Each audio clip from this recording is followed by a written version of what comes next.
Hi, my name is Graham Resnick. I'm a filmmaker, writer, director, sound designer, and I started working with Larry Fessenden about 10, 15 years ago through my friend Ty West, who I grew up with, and have done a lot of sound design with on his films. And he was producing Ty's films at the time, and Ty introduced me to Larry. Larry produced my first feature, and we've written together on several projects. My name is Larry Fessenden. I'm a filmmaker. I run Glass Eye Pix, which is an independent production company out of New York. We make indie movies, a lot of scary movies as well. I got a call to audition to write this video game. And I called my pal Graham Resnick because Graham is a gamer. And while I thought I could offer something to the idea of writing this multi-branching story, I knew that I would want Graham's expertise as a lover of gameplay, since I guess games were started. So and just as a lover. And as a lover, yes. Which is why there's so many sex jokes in the game. There was one Italian website that did say the Larry Fessenden and right. Graham Resnick, the two lovers behind Until Dawn. Come here. Maybe I know how to handle you too. I am definitely ready to be handled. So I wanted Graham by my side. Yeah, and we got the gig, and it's been an amazing ride. Oh, hell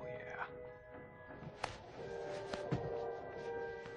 Oh my god, she's taking her shirt off. What? Oh my god. Matt, what are you doing here? Hannah. I'm sorry, Hannah. This all got out of hand, but...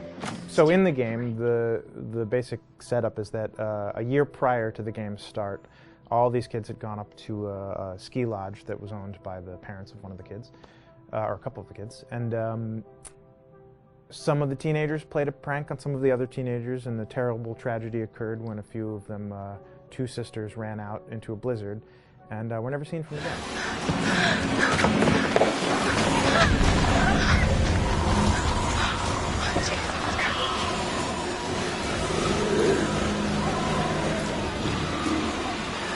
So now, a year later, this is kind of torn apart, this group of friends. They've gone through some trials and tribulations in the past year. The brother of the two girls has had a lot of psychological issues, and to kind of help him cope and help them all get over it, they all returned to the lodge a year later, back up on the mountain.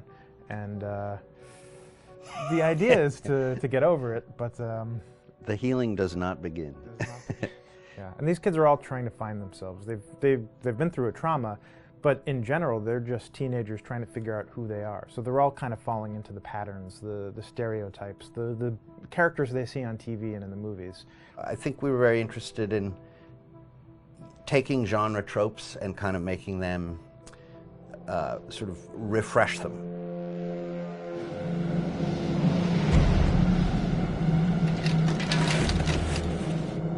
Hey, did you see that? Dad said it'd just be us this weekend. We're familiar with how slasher movies work.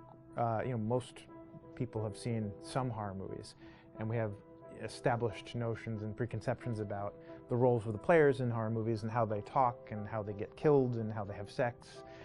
And to bring you into the game that way and then subvert a lot of those expectations was kind of our goal. They're haunted by some incident that happened in their past, which I think you pretty much figure out that that's going to have a role in their interaction.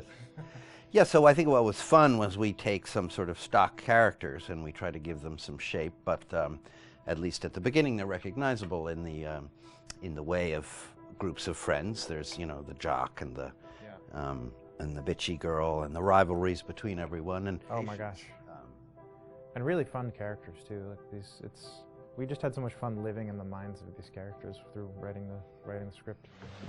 What do you think? Jesus! It was fun. I think we were looking to get that kind of banter that you see both in movies, but also that you absolutely have with friends, and sort of those inside jokes. And of course, as writers and as friends ourselves, we sort of developed little tracks, and we try to give the characters that kind of vibe.